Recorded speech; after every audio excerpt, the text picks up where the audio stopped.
Yes, so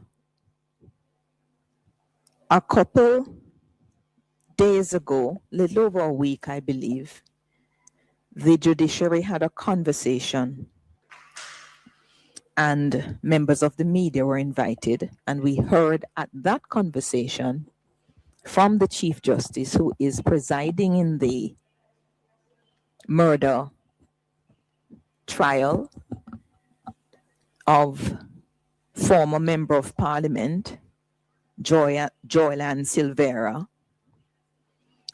that the sentencing hearing, which is scheduled for today, that it will be streamed live. Last evening, we also had communication from the Court Administration Division that the sentencing hearing will be in the Supreme Court, Courtroom 1, that's the Chief Justice's court, today at 10 o'clock. And they tell us that members of the media are encouraged to attend the proceedings in person, and due to limited seating within the courtroom, all media personnel should be seated by 9:30 to facilitate the orderly commencement of the hearing. And they will be having live stream arrangements. So the Jamaican Judiciary, the YouTube channel, it will be on that. But the notice tells us that the opening segments of the hearing will not be live streamed, as it will include statements from witnesses. The live stream will begin when the sentencing remarks commence before the Chief Justice. I'm happy for this because I had some concern about how this process was to unfold. This sentencing process, listeners, is one of the most difficult processes in the trial of criminal matters. It is very difficult because there are so many principles that are at play. There are so many laws that also come into operation. And on top of all of that, the issue of the public interest, the concern of the public about the sentence that is actually imposed in this particular matter, they cause a lot to weigh on judges who preside over matters of this nature. Normally, before a sentencing hearing or within the context of a sentencing hearing, we expect to have a victim impact statement, which is read out, usually by the clerk, is read out in court.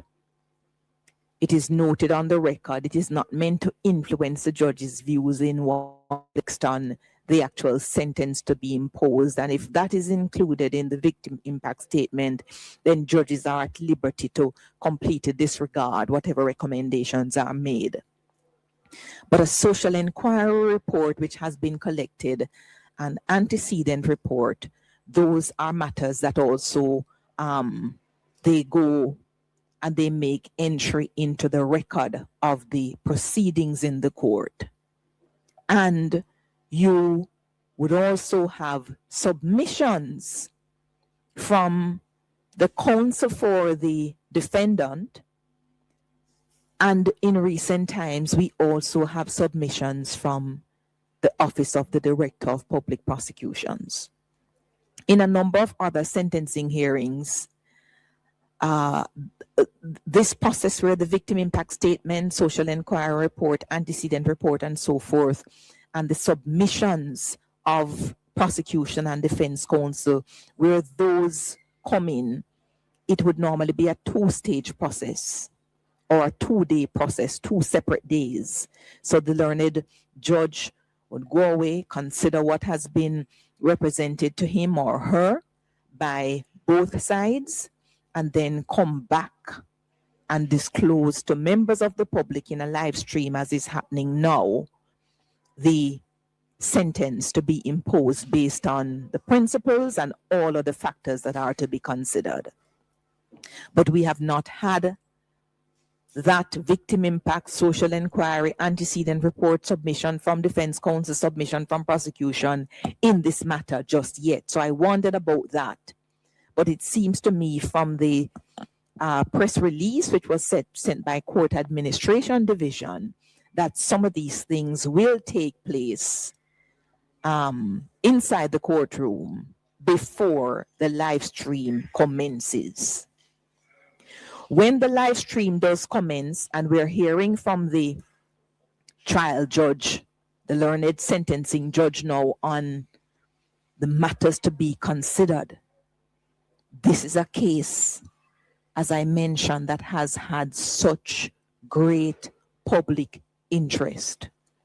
There are emotions that have run wild on so many different sides, and usually most of them have been adverse to the defendant. The judge will have to consider and to explain a lot to the people of Jamaica, including in this instance. I certainly will be watching to see whether any discount is to be given for the sentence in light of the plea of guilty to manslaughter, which has now come from Silvera. Did the plea come at the first relevant date, or was it at the morning of trial?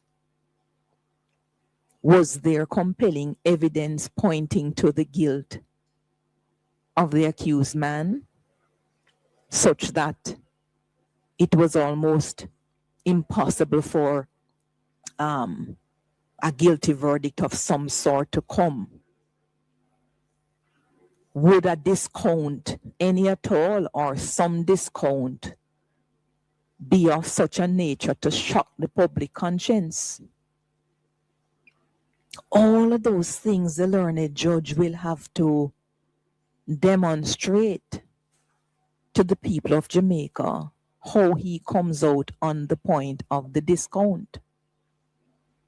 And even before the discount, I suspect, because of the cacophony which arose with the acceptance of not guilty to murder, but guilty for manslaughter on the ground of provocation, a Chief Justice that is in tune with the public sentiments and the public conscience may be inclined as well to give some details on how is it that the court accepted that particular plea at the stage when it did. Bearing in mind as well that if the sentence ends up being unduly lenient, then the DPP has a right of appeal now. If it is manifestly excessive, the defendant always has a right of appeal. Yeah? So that is sort of the beauty of where we are at the moment. But what I expect to hear, based on all that is set out in the sentencing guidelines, and which guidelines have been developed by the judiciary and now approved in many cases, you will hear, when we do have access to the live stream, an identification of the sentencing range. What is the usual starting point in a situation like this? Bearing in mind, listeners, that for manslaughter, the maximum sentence is life, you know. It's life or fine. That's what the maximum, the statutory maximum really is.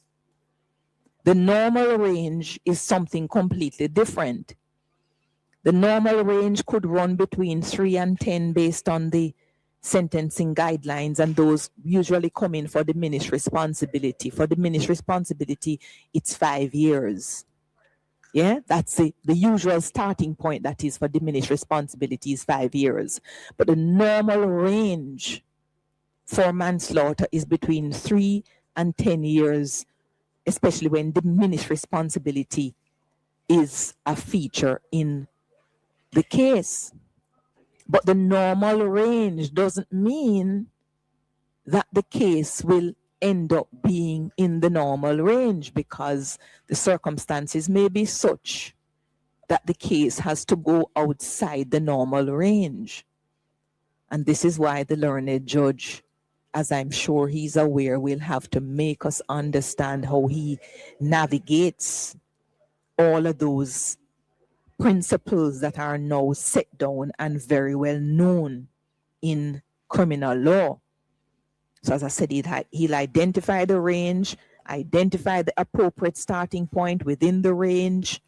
He will look at the aggravating factors of some of the matters that you guys have been enraged about. You may hear them come up.